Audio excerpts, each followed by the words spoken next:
I never wanted a house with a basement. But when you're desperate, you stop being picky. The house was old. Not haunted looking.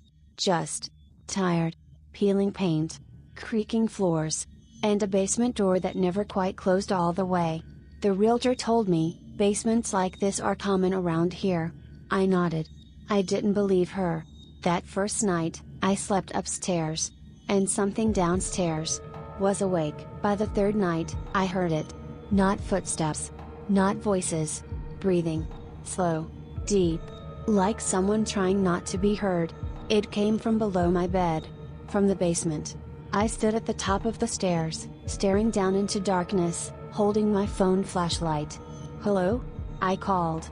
The breathing stopped. That was worse. I called my landlord the next morning. He laughed. "Old houses make noise," he said. "Pipes. Animals. Nothing to worry about." I asked him who lived here before me. Long pause. No one. For a while. That night, the breathing came closer. Right under the basement door. A week later, I noticed scratches. Long. Vertical. Too evenly spaced to be from an animal. They were on the inside of the basement door. As if something had been trying to get out. Or, counting the days. Taped to my fridge one morning, I found a note.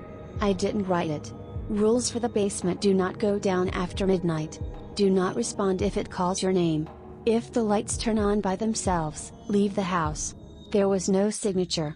Just a stain at the bottom. Dark. Old. It learned my schedule. When I showered. When I slept. When I left. One night, it whispered my name. In my own voice. From the basement. I set up a camera. I wish I hadn't. At 2:17 a.m., the basement light turned on. Something stood just out of frame. Tall. Unnaturally thin. Then it leaned forward. And smiled. I researched the house. 3 owners ago, a man disappeared. They never found him. They did find scratch marks. On the inside of the walls. One night, the basement door was wide open. Something wet led up the stairs. Footprints. Bare. Human. I went down.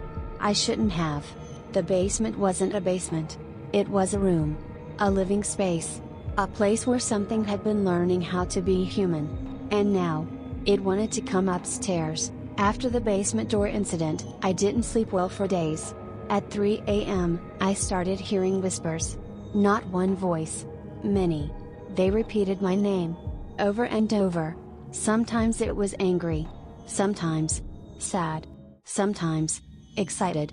And each time, I swear I could feel breath on my neck, even though I was alone. The next morning, I noticed a smell. Wet soil. Rot. Something. Alive. It came from the basement, even though the door was closed tight. I tried to ignore it. I couldn't. It was like the house itself was warning me. One night, I decided to record the sounds. Hours of silence. Then footsteps. Slow. Heavy. Like someone, or something, was pacing right under the floorboards. And then, it stopped. Right below my bed. I froze. My heart pounding like a drum. And then I heard breathing. Again. I had to see. I grabbed the flashlight and went down. The basement smelled worse than before. The air was damp, almost alive. On the stairs, I saw small claw marks. Fresh. Wet. And footprints. Not mine. Not human.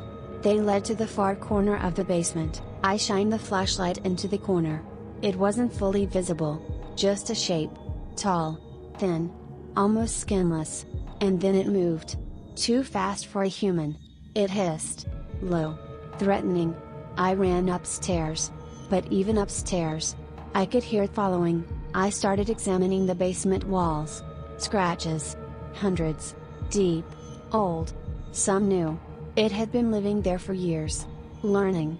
Watching. It wanted to understand humans. But it wasn't human. I found an old mirror leaning against the far wall.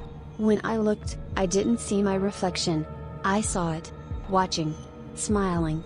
Mimicking me, but wrong. Its eyes were black. Empty. I tried to leave the house. Doors locked themselves. Windows wouldn't budge.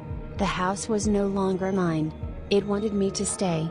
And it was learning how I reacted. Every night, it became bolder, whispering more, following closer. I played back the camera footage. It wasn't just standing there. It copied me. Every movement, every step. And then I realized, it had learned my voice. From the whispers. From the way I breathe. From the way I call out in fear. It was becoming me. I left a note for anyone who might live here after me: if you hear whispers, do not respond. If the lights flicker, do not look. If you see it, run. But I knew, deep down, it would wait. It would always wait. And it would keep learning. Because something lives in the basement. And it is patient. If you have a basement, listen carefully at night. Because sometimes, it's not empty. And sometimes, it's waiting.